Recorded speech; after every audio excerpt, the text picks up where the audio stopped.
KGF 3 ಕಥೆಯ ಭಾಗ 3. ಘರ್ಷಣೆಯ ಗಂಟೆ ಇತಿಹಾಸ ನಿರ್ಮಾಣದ ಮೊದಲು ಬಿರುಗಾಳಿಯ ಸದ್ದು. ಇದರ ಹಿಂದಿನ ಸ್ಟೋರಿ ಭಾಗ 1 ಮತ್ತು ಭಾಗ 2ರ ವಿಡಿಯೋ ನೋಡಿ. ಇದು ಅದರ ಮುಂದುವರೆದ ಭಾಗ. ಬನ್ನಿ ಈಗ ಈ ಕಥೆಯನ್ನು ಮುಂದುವರೆಸೋಣ. ಇಲ್ಲಿದೆ ಮುಂದಿನ ಭಾಗ. ಭಾಗ 3 ಘರ್ಷಣೆಯ ಗಂಟೆ. ಸ್ಥಳ ಕೋಲಾರ್ ಕೆಜಿಎಫ್ ಪ್ರದೇಶದ ಅಂಚು. ಕೆಜಿಎಫ್ನಲ್ಲಿ ನಿದ್ದೆ ಮಾಡುತ್ತಿದ್ದ ಪರ್ವತಗಳ ನಡುವೆ ಲಾರಿಗಳ ಸದ್ದುಗಳು, ರೋಡಲ್ಲಿ ಮಂಕಾಗಿ ಓಡಾಡುತ್ತಿರುವ ಜನ. ಇದೆಲ್ಲದರ ನಡುವೆ ರಾಕಿಭಾಯ್ ಬರುತ್ತಿದ್ದಾನೆ. ಸಿಂಧೂರಿ ಅಡ್ಡ, ಬೆಂಗಳೂರು. ಸಿಂಧೂರಿ ಟಿವಿ ಮುಂದೆ ಕುಳಿತು ಕೆಜಿಎಫ್ ನವೀಕರಣ ಯೋಜನೆಯ ಪಥದ ಬಗ್ಗೆ ಸುದ್ದಿಗೋಷ್ಠಿ ಮಾಡುತ್ತಿದ್ದಳು. ಆದರೆ ವರದಿ ಮಧ್ಯೆ ಬ್ರೇಕಿಂಗ್ ನ್ಯೂಸ್. ಅನಾಮಿಕ ವ್ಯಕ್ತಿಯು ಕೆಜಿಎಫ್ ಗೇಟ್ ಬಳಿ ಸ್ಫೋಟಕ ಸಾಗಿಸುತ್ತಿರುವ ವಾಹನ ತಡೆದಿದ್ದಾನೆ. ಶಂಕೆ ರಾಕಿಭಾಯ್. ಸಿಂಧೂರಿ ಕೋಪದಿಂದ, ಈ ಬಾರಿ ಅವನಿಗೆ ಸಾವೇ ಉಡುಗೊರೆ ಎಂದು ಅವಳು ತನ್ನ ಗ್ಯಾಂಗ್ ಕಳಿಸುತ್ತಾರೆ. KGF gate. ರಾತ್ರಿ 10 ಗಂಟೆ. ಕತ್ತಲಲ್ಲಿ ಮಿಂಚುವ ಒಂದು ಸಿಗರೇಟ್, ಇನ್ನೊಂದು ಕೈಯಲ್ಲಿ ಸುತ್ತಿಗೆ, ಹೆಜ್ಜೆ ಹೆಜ್ಜೆಗೆ ಬೆಂಕಿ. ಅವನ ಹೆಜ್ಜೆ ಬೀಳುತ್ತಿದ್ದ ಜಾಗ ಇತಿಹಾಸದ ಪುಟದ ಕಸಿದು ಹೋದ ಪದಗಳಂತೆ.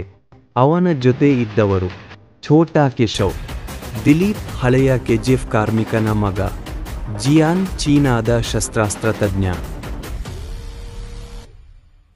ರಾಕಿಭಾಯ್ ಮಾತು: ನಾವು ಇಲ್ಲಿಯವರೆಗೆ ಹೊಡೆದಿದ್ದು ನಮಗಾಗಿ, ಇವತ್ತು ಹೊಡೆಯೋದು ನಮ್ಮ ಹಿಂದಿನ ಪೀಳಿಗೆಯ ಕೊಡುಗೆ ಉಳಿಸೋಕೆ. ಪ್ರಥಮ ದಾಳಿ ಆರಂಭ.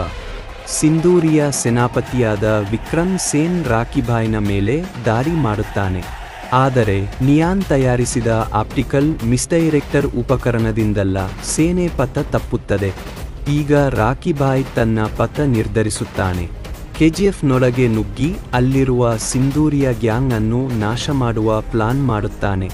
ಕೆಜಿಎಫ್ ಒಳಗೆ ರಾಕಿಭಾಯ್ ಪ್ರವೇಶಿಸಿದಾಗ ತಾವು ಬೆಳೆಯುತ್ತಿದ್ದ ಸಣ್ಣ ಹಳ್ಳಿಯನ್ನು ನೋಡುತ್ತಾನೆ.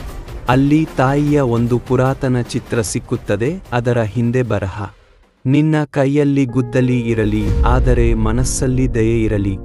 ಅವನ ಕಣ್ಣು ತಣ್ಣಗಾಗುತ್ತೆ, ಆದರೆ ಎದೆ ಉರಿಯುತ್ತೆ. ಇದು ಕೇವಲ ನನ್ನ ಕತೆ ಅಲ್ಲ, ಇದು ಸಾವಿರಾರು ತಾಯಿಗಳ ಕತೆ. ಈಗ ಕತೆಯು ಅಂತಿಮ ಹಂತಕ್ಕೆ ಹೆಜ್ಜೆ ಇಡುತ್ತಿದೆ. ರಾಕಿಭಾಯ್ ಮತ್ತು ಸಿಂಧೂರಿಯ ನಡುವೆ ನೇರ ಯುದ್ಧ. ಪ್ರಾಣಮಂತ್ರ ಸ್ಫೋಟ. ಕೆಜಿಎಫ್ ಭವಿಷ್ಯ ನಿರ್ಧಾರ. ಕತೆ ಮುಂದುವರೆಯುವುದು.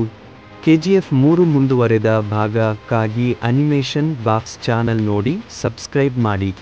ಈಗಲೇ ಸಬ್ಸ್ಕ್ರೈಬ್ ಮಾಡಿ.